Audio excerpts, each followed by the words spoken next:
Hello again, this is Dane Malone with Efficient Sales Systems, where we help you sell more by selling better.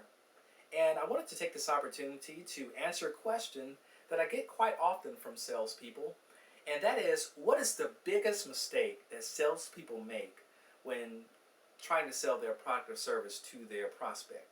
And I have to answer that question a different way than it was posed because I'm not quite sure that that's the right question.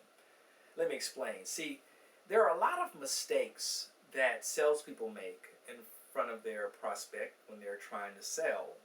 But the biggest mistake that sellers make happens long before they ever get in front of their prospect.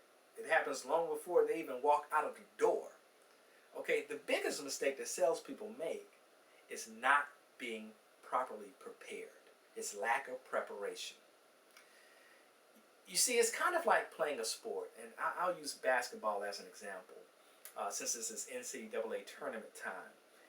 In order to play basketball properly, competitively, you have to know the rules of the game.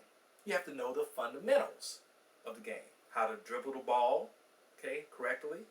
How to pass the ball, whether it's a chest pass or a bounce pass. How to defend against your opponent without fouling them. Not to mention how to even shoot the ball. Within all of these different fundamentals of playing basketball, especially competitive basketball, comes hours and hours and weeks and months and years of practice and preparation.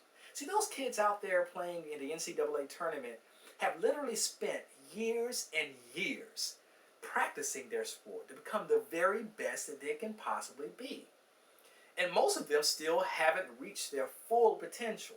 Some will go on to the NBA and do even greater things. But those kids know that to be the best, you have to commit to doing what it actually takes to be the best. That means practice. That means preparation.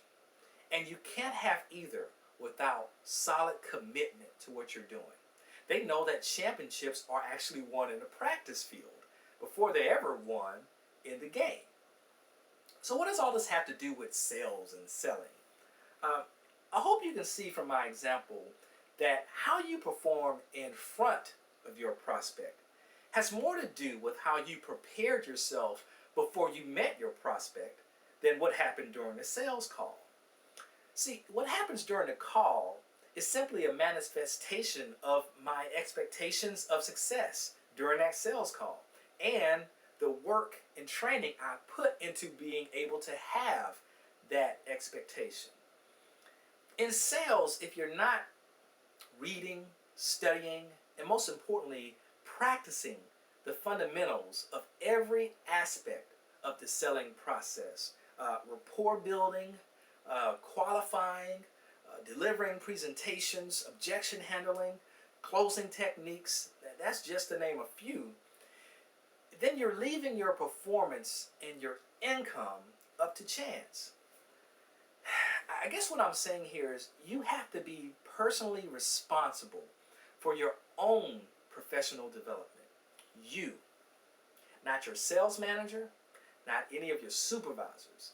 No one but you. You're responsible.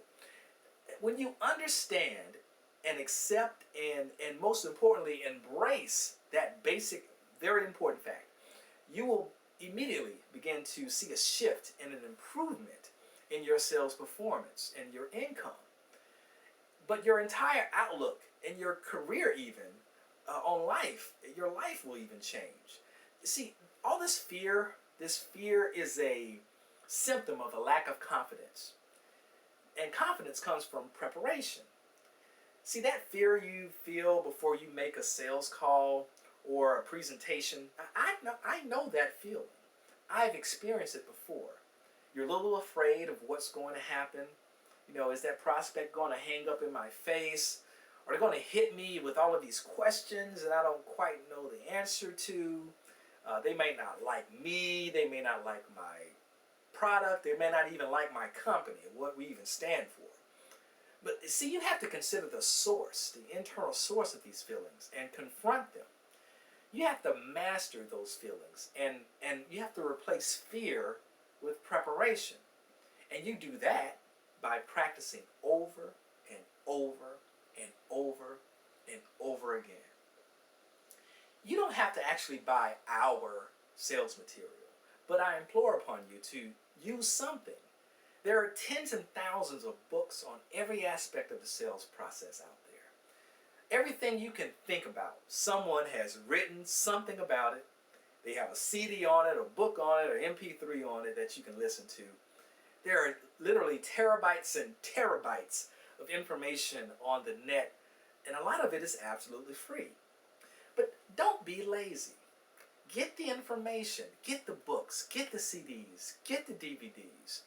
But don't just take what you've learned and toss it to the side and never practice.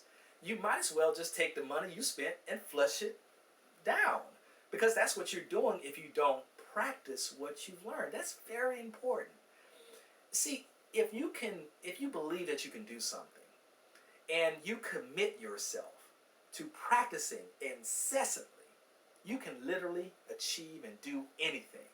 I believe it, and I'm a witness to it. I hope this was helpful to you. You can always join our network at salescoachingresource.ning.com, or you can send me an email at dame@efficientsalessystems.com. If you're in sales, I want to help you any way that I can. Let me know how I can help you. Talk to you soon. Thanks for listening.